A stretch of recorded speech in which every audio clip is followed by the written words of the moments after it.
따라합시다. 누가 이 고통에서 구원하랴? 에레미야 오늘 4장, 내일도 보겠지만은 행동 예언이 나옵니다.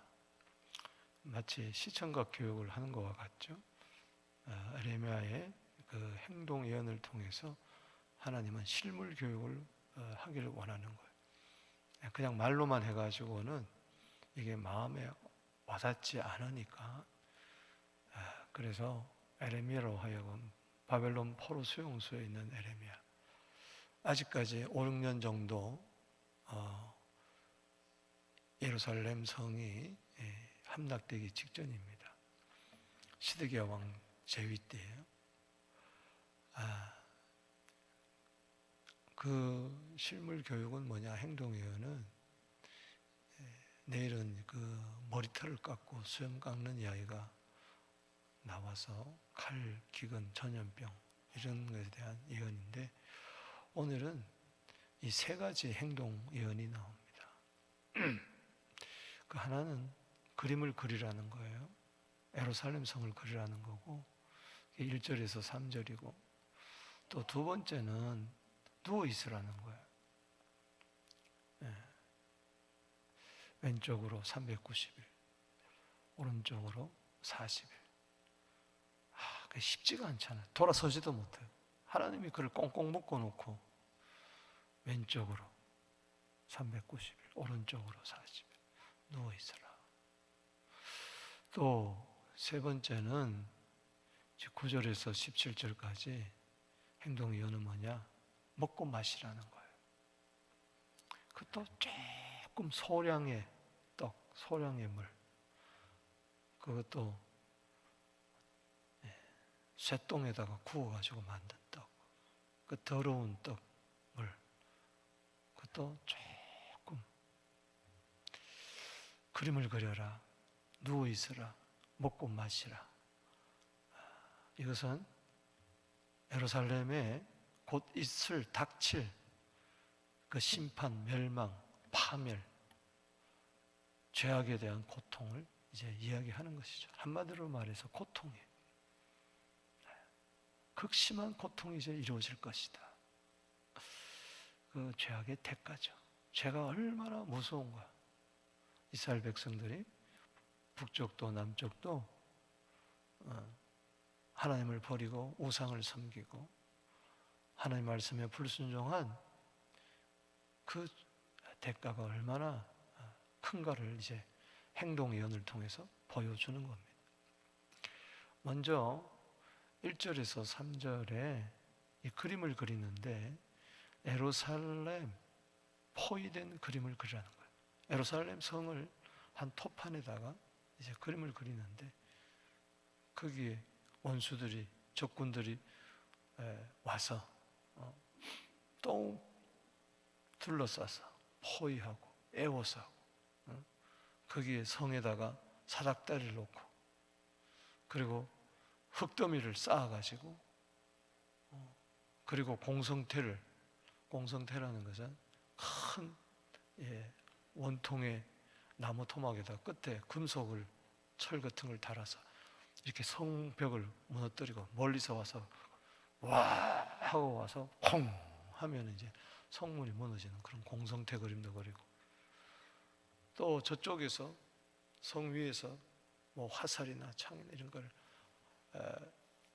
이렇게 공격할 수 있으니까 이제 방배하기 위해서 큰 철판을 이렇게 세우게 하고, 한마디로 말해서 성을 포위하는, 에워싸는 그림을 그리라는 거예요.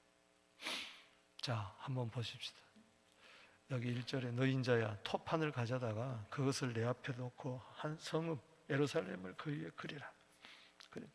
예루살렘 그 성읍을 에워싸되 그것을 향하여 사다리를 세우고, 그것을 향하여 흙으로 언덕을 쌓고, 그것을 향하여 진을 치고, 그것을 향하여 공성태를 둘러세우고. 이제 바벨론이 그렇게 공격해 온다는 것이죠. 1년 8개월 동안 시드기야 왕 말년 때 둘러서 에워싸잖아요. 3절에 또 철판을 가져다가 너와 너 성읍 사이에 철벽을 쌓고 성을 포위하는 것처럼 에워싸라. 따라합시다. 성을 포위하는 것처럼 애워서라. 이제 예루살렘 성이 포위될 것을 미리 내다보는 거야. 5년 6년 뒤에 있을 일을. 에스겔은. 그러면서 참 그때 심정이 얼마나 참담하겠어요. 지금 1차 포로로 바벨론에 잡혀온 다니엘 비롯해서 똑똑한 청년들, 바벨론 궁에서 3년 동안 그 훈련받고, 또 2차 포로 때 여호야긴 왕 때 또 에스겔을 비롯해서 많은 사람들이 포로로 잡혀와 있는 그때 조국에서 들려오는 소식은 이제는 앞으로 성이 포위되고 멸망할 거라는 겁니다. 이 징조를 미리 보여주는 겁니다. 여기서 중요한 것은 우리가 이 묶임의 고통에서 누가 건져주겠냐는 겁니다. 결국 저들은 애굽을 의지했지만은 애굽이 그들을 건져주지를 못했어요.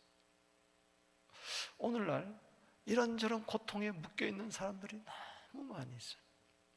이 묶임의 고통, 이게 대단합니다.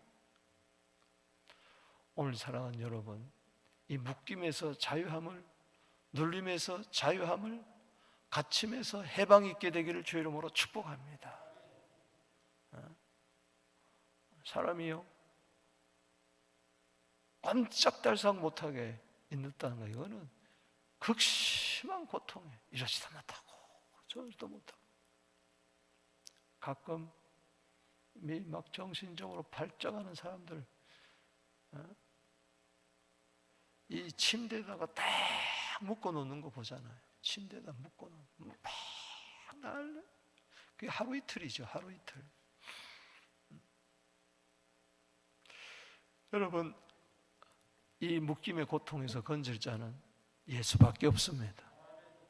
누가복음 4장 18절에 성령 충만한 예수님, 가난한 자에게 복음을 전하시고 눌린 자를 자유케 하신다. 할렐루야. 갇힌 자를, 포로된 자를 자유케 하신다. 죄에서 자유를 얻게 함은 보혈의 능력, 주의 보혈. 아멘. 오늘 어린 양의 피로 이스라엘 백성들을 430년에 그 묶임의 고통에서 풀려났던 것처럼 오늘 그런 은혜가 있게 되기를 바랍니다. 예수님 이 세상에 오신 것은 우리를 자유케 하기 위해서, 율법에서 자유하게 하고 죄에서 자유케 하고, 이 묶임에서 이런저런 사람이 서로 묶잖아요. 땅에서 묶이니까는 하늘에서도 묶이는 거. 부부간에 묶이고, 부모와 형제간에 묶이고, 성도간에 묶이고, 성도와 목사간에 묶이고, 장로간에 묶이고. 오늘 해방받을 지어다. 로마서 8장 1절에 그리스도 예수 안에 있는 자는 결코 정죄함이 없나니 그리스도 예수 안에 있는 생명의 성령의 법이 죄와 사망의 법에서 너희를 해방하였음이라. 아멘. 자유의 기쁨이 있게 되기를 주의 이름으로 축원합니다.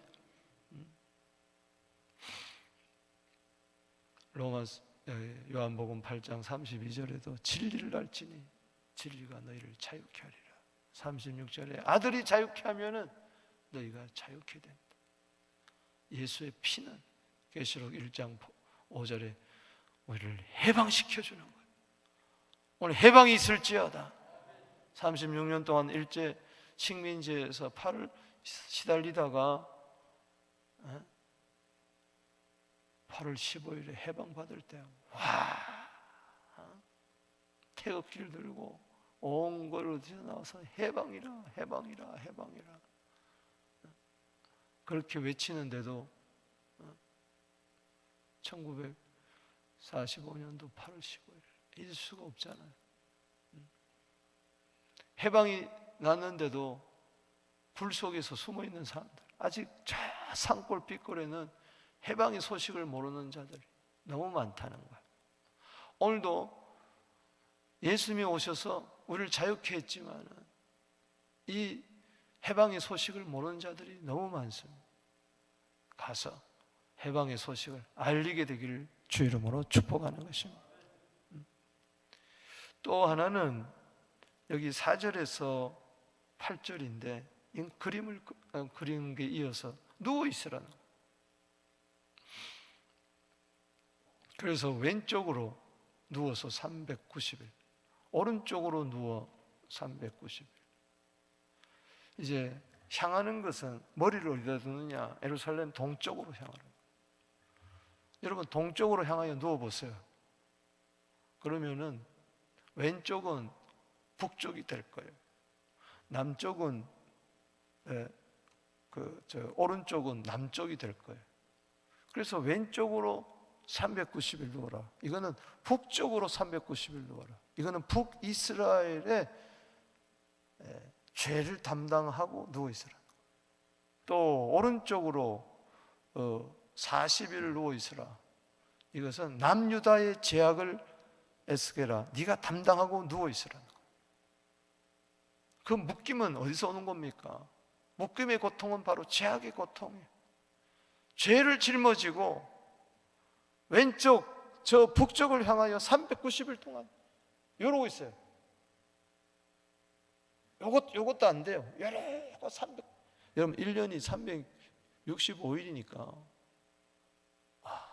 360일 플러스 90일 13개월 동안 이러고 있어요. 여러분 이래 가지고 어떻게 하루 종일 여러분 같으면 하겠어요? 그러면서 이게 뭐냐? 죄를 담당하는 거라. 사람들한테 보여주는 거죠. 에스겔 저 왜 저러지? 왜 390일 동안 이러고 있지? 깜짝달싹 못해요. 여기서 먹고 자고 싸고 다 해야 되는 거예요. 또 오른쪽으로 남유다를 향하여 40일.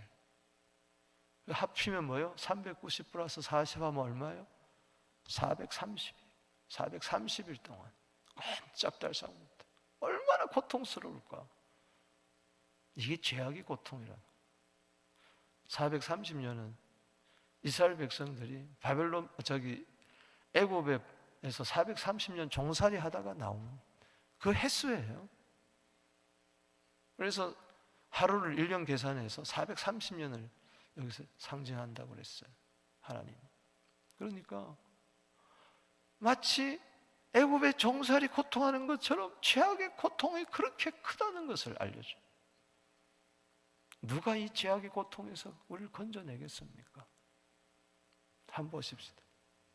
자, 4절에 너는 왼쪽으로 누워 이스라엘 족속의 죄악을 짊어지되, 따라합시다. 죄악을 짊어지되. 이제 이스라엘 족속이 죄악을 짊어질 거라는 거예요. 네가 누는 날 수대로 그 죄악을 담당할지라. 내가 그 범죄한 횟수대로 내게 날수를 정하였나니 곧 390일이라. 너는 이렇게 이스라엘 족속의 죄악을 담당해라. 390일 동안 죄악을 담당하고 왼쪽으로 누워 있으라는 거예요. 저 북쪽을 향하여, 북쪽 이스라엘의 죄악, 이스라엘 족속의 죄악, 이건 뭐예요? 북이스라엘을 말하는 거예요. 북이스라엘. 다음에 6절에 그 수가 차거든 너는 오른쪽으로 누워, 즉 남쪽으로 누워 유다 족속 남유다의 죄악을 담당하라. 내가 40일로 정하였나니 하루가 1년이니라. 여기 계속해서 4절에 죄악을 짊어지되 죄악을 담당하되, 5절에 죄악을 담당하고 6절에 죄악을 담당하고. 그래서 북이스라엘은 722년도에 아수르에게 멸망당하고 남유다는 586년도에 바벨론에게 멸망당하는 거예요. 그걸 보여주는 거예요. 여러분, 이 죄악의 고통이 얼마나 무서운지 그걸 보여주는 거예요. 그래서 7절에 너는 내 얼굴을 에워싸인 예루살렘 쪽으로 향하고, 그러니까 예루살렘으로 향하니까 왼쪽은 북쪽, 오른쪽은 남쪽이 되는 거죠. 북이스라엘. 팔을 걷어 올리고 예언하고, 그냥 누워있으면서 예언하는 거예요. 팔을 걷어 붙이고. 이렇게 된다는 거예요. 내가 줄로 너를 동일이니 내가 에워싸늘이 끝날까지 몸을 이리저리 돌리지도 못하는 거예요. 극심한 죄악의 고통, 이 죄의 고통에서 건져줄 자가 누구겠습니까? 예수님밖에 없다. 할렐루야. 죄와 사망의 법에서 건져줄 자. 그래서 에스겔이 지금 혼자 죄악을 담당하잖아요. 에스겔이 지금 죄악을 담당하고 누워 있어요. 430년, 430일 동안. 즉 이 말은 에스겔은 예수님의 표상이에요. 예수님이 우리의 죄악을 담당하신 것을 믿습니까? 너무 감사한 거예요. 너무 고마운 거예요. 이 죄악의 고통을 주님이 친히 담당하신 거예요. 그 누구도 담당할 수가 없어요. 우린 다 죄인이 죄악의 고통에서 죽어야 되고, 죄악의 고통은 가장 큰 것은 뭐냐? 지옥이.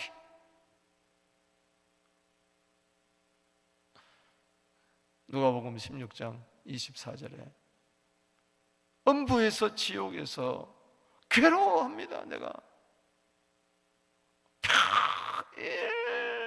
평생이 아니라 영원토록. 그걸 예수님이 짊어지신 거예요. 아멘이십니까? 이사야 55장 6절에 우리는 양 같아서 그릇 행하여 각기 제 길로 갔지만 여호와께서는 우리 무리의 죄악을 그에게 담당시키셨도다. 할렐루야. 그래서 예수님이 이 세상에 오실 때 세례 요한은 외칩니다. 요한복음 1장 29절에 보라, 세상 죄를 짊어지고 가는 저 어린 양을 보라. 십자가는 죄악의 고통을 짊어지신 거예요. 할렐루야. 여러분들의 모든 죄악을, 고통을 짊어지신 거예요. 베드로전서 2장 24절에 그가 친히 우리의 죄악을 짊어지셨도다. 여러분 감사하십니까? 오늘 여러분들은 죄의 짐을 짊어질 필요가 전혀 없어요. 할렐루야. 죄악의 무거운 짐을 십자가 앞에 내려놓게 되기를 바랍니다. 죄에서 자유함을 얻게 되기를 바랍니다.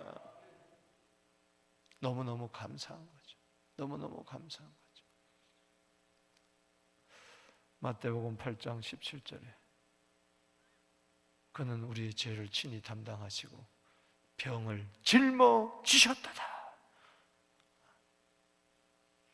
짊어지신 것, 우리의 모든 죄악의 짐, 질병의 짐을. 이사야 53장 5절에 그가 찔림은 우리의 허물을 인하며 그가 상함은 우리의 죄악을 인함이라. 그가 징계를 받음으로 우리가 평안을 누리고 채찍에 맞음으로 나음을 입었도다. 감사하십니까? 여러분 정죄에 눌리지 마세요. 지난 세월에 이런 실수, 저런 아픔, 거기에 늘 후회하고 늘 그것이 그것 때문에 내가 오늘 이런 고통을 당하지 않는가. 그건 마귀의 생각이에요. 하나님은 이미 예수를 믿는 자는 모든 죄를 용서해 주셨습니다. 할렐루야. 여러분들에게 죄악의 고통을 가질 필요가 전혀 없어요. 그럼 예수님의 죽음이 헛된 거예요. 십자가가 헛된 거예요. 십자가를 무익하게 하지 마십시오. 아멘이십니까? 고린도전서 1장 17절에 십자가를 헛되게 한다. 거기 헛되게 한다는 말은 뭐냐? 껍데기만 남아있는 거예요. 내용물은 아무것도 없고, 예를 들어서 선물을 받았는데 선물은 없고 그 화려한 상자만 있는 거예요. 상자를 열어보니까 아무것도 없어요. 오늘날 이와 같이 껍데기 상자만 붙들고 있으니까 선물을 못 받은 거예요. 아직까지 껍데기만 받은. 십자가는요 상자가 아니에요. 선물이 있어요. 할렐루야. 죄사함에 선물이 있습니다. 여러분들이 고통당할 이유가 전혀 없어요. 그래서 기쁜 거예요. 막 고통당하다가 어느 순간에 고통이 다 사라지고 안 아파 보세요. 얼마나 기쁘게 해서 펄쩍펄쩍 뛰는 거 아니죠? 외양간에서 나온 송아지처럼. 말라기 4장 2절. 할렐루야. 그렇게 될지어다. 누가 내 대신 죄를 짊어졌다면 얼마나 감사해. 내 대신 죄악을 담당했다면, 그것도 내 아들, 내 딸, 내 손주의 죄악을 담당했다면 얼마나 감사한 일이에요. 감사하게 되기를 바랍니다. 또 하나는 여기 9절에서 17절에 먹으라는 겁니다. 그리라, 누우라, 먹으라. 따라합시다. 그리라, 누우라, 먹으라. 그래서 여기 9절에 밀과 보리, 콩, 팥, 조, 귀리 가져다가, 하여튼 뭐 있는 거 없는 거 다 가져다가 한 그릇에 담아가지고 떡을 만들어라. 그럼 네가 누워있는 날 동안 그걸 먹으라는 거야.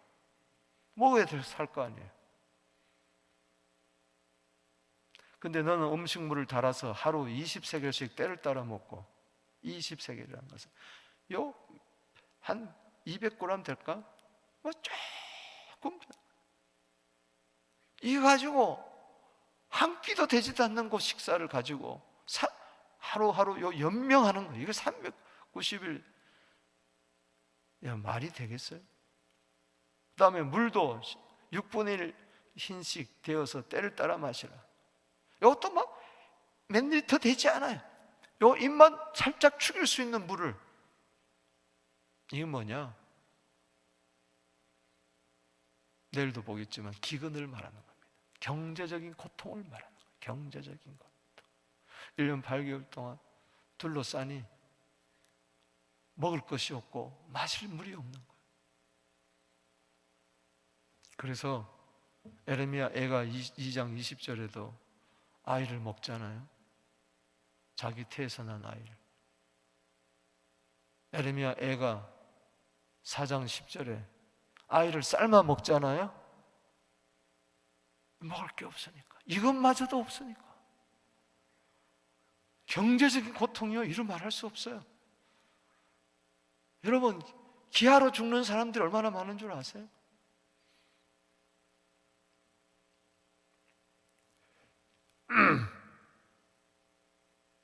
여기 그거마저도요, 사람 똥에다가 구워가지고 먹으라는 거야. 떡을 만들어. 너는 그것을 보리떡처럼 12절 만들어 그들의 목전에서 인분 불을 피워 구울지. 그러니까 이게 참 순종한다는 게 힘들어요. 누워있는 것도 그렇고, 그림을 그리는 것도 그렇고, 사람들 보는 앞에서 누워있는 것도 그렇고, 누워서 예언하는 것도 그렇고. 저건 뭐야? 누워서 예언을 하네?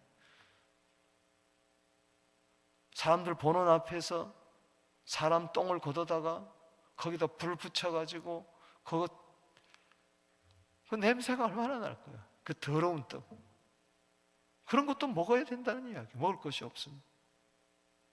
13절에 여호와께 이르시되 내가 여러 날을 쫓아내며 흩어버릴 이스라엘 자손이 거기와 같이 부정한 떡을 먹으리라. 그럴 때 막 간청하는 거야, 하나님 앞에. 어휴, 나는 제사장 아들로서 평생 동안 더러운 음식 안 먹었는데, 하나님, 그러니까는 그래? 그럼 새똥으로 조금 감해줘요. 15절에 여호와께서 내게 이르시되 보라, 새똥으로, 소똥으로 인분을 대신하여 허락하느냐. 그것을 떡을 구울지니라. 이게 무슨 상징이냐? 왜 이런 행동 예언을 하게 하느냐? 16절 읽어봅시다. 시작. 또 내게 이르시되 인자야, 내가 예루살렘에서 의뢰하는 양식을 끊어버리겠다.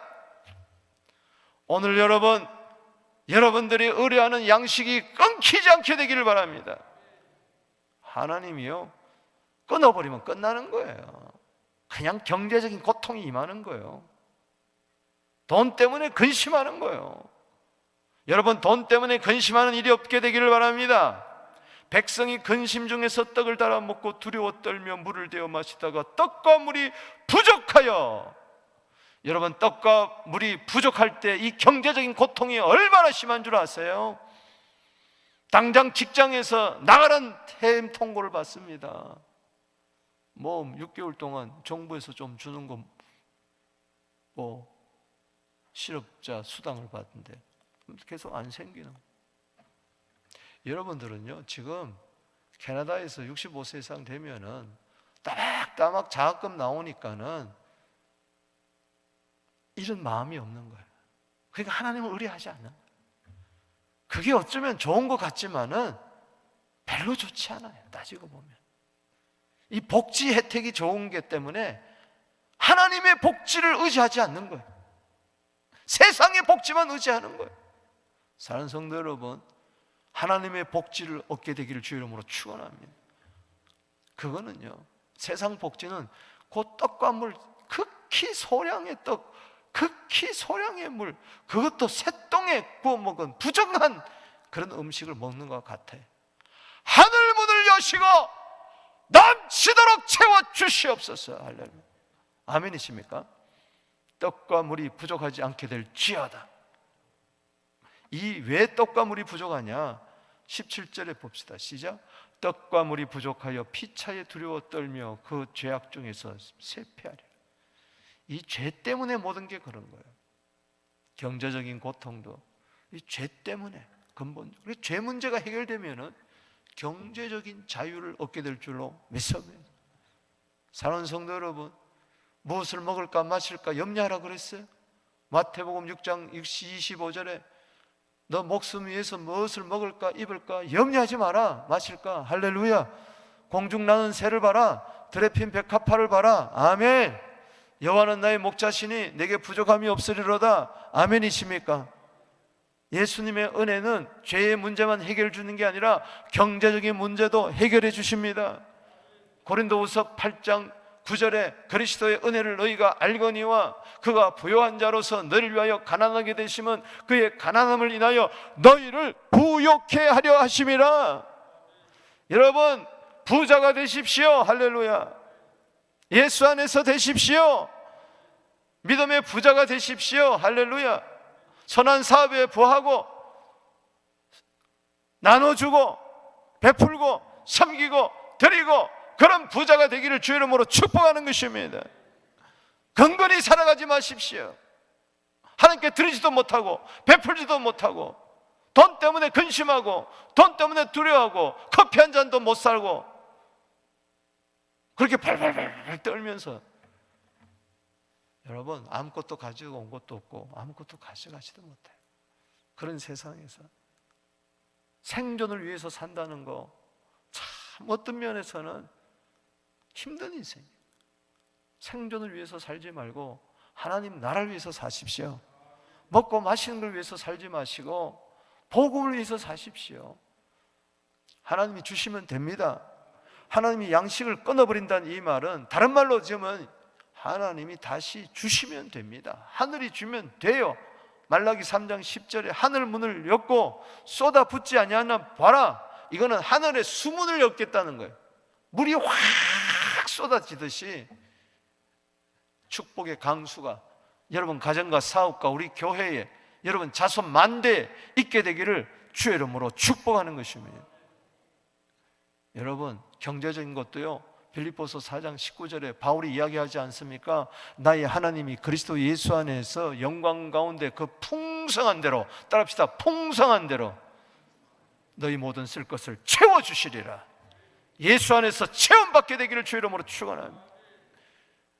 기름값이 오르든 말든 고금리가 되든 말든 걱정하지 마십시오. 할렐루야. 불경기가 되든 걱정하지 마십시오. 예수 안에 있으면 책임져 주실 줄로 믿습니다. 너희는 먼저 그의 나라와 그의를 구하라. 그럼 이 모든 것을 너희에게 더하여 주시리라. 이 경제적인 고통에서 건질 뿐만 아니라 풍성히 하실 분. 요한복음 10장 10절에 도적이 오는 것은 도둑질하고 죽이고 멸망시키는 뿐이지만은 내가 온 것은 양으로 하여금 생명을 얻고 더 풍성히 얻게 하려 함이니라. 아멘이십니까? 고린도후서 9장 8절 말씀처럼 모든 것이 넉넉할지어다 풍성할지어다 착한 일을 넘치게 하게 되기를 주의 이름으로 축복하는 것입니다. 말씀을 맺습니다. 누가 이 고통에서 건져낼까? 그걸 지금 우리에게 보여주는 거예요. 하나님이 건져주지 않으니까 저들은 그대로 묶이고 죄악을 담당하고 먹을 것, 입을 것 때문에, 마실 것 때문에 전전긍긍하고 근심하고 두려워 떨 수밖에 없는 이런 일이 당하잖아요. 그래서 보라는 이야기, 이 고통 해결해 줄 자 예수밖에 없다. 천하인간이 구원 얻을 만한 다른 이름 주신 일이 없다. 사도행전 4장 12절에. 여러분, 바울은 이렇게 외칩니다. 로마서 7장을 끝내면서 오라 공고한 사람이로다. 로마서 7장 24절에 오라 나는 공고한 사람이로다. 누가 이 사망의 몸에서 건져내랴? 누가 건져내겠느냐? 예수 그리스도로 말미암아 하나님께 감사하노라. 예수밖에 없습니다. 고통의 멍에 혼자 짊어지지 마시고 오늘 내 고통의 멍에 다 십자가에 주신 예수님 때문에 오늘 묶임에서 자유함을 받을지어다. 여러분들이 죄악을 담당할 필요가 전혀 없습니다. 죄에서 자유함을 받을지어다. 죄의 고통에서 자유함을 받을지어다. 정죄의 고통에서 자유함을 받을지어다. 경제적인 고통에서 자유함을 받을지어다. 오히려 고통에 있는 자를 건져줄지어다. 우리 주 이름 부르며 나아갑니다. 주여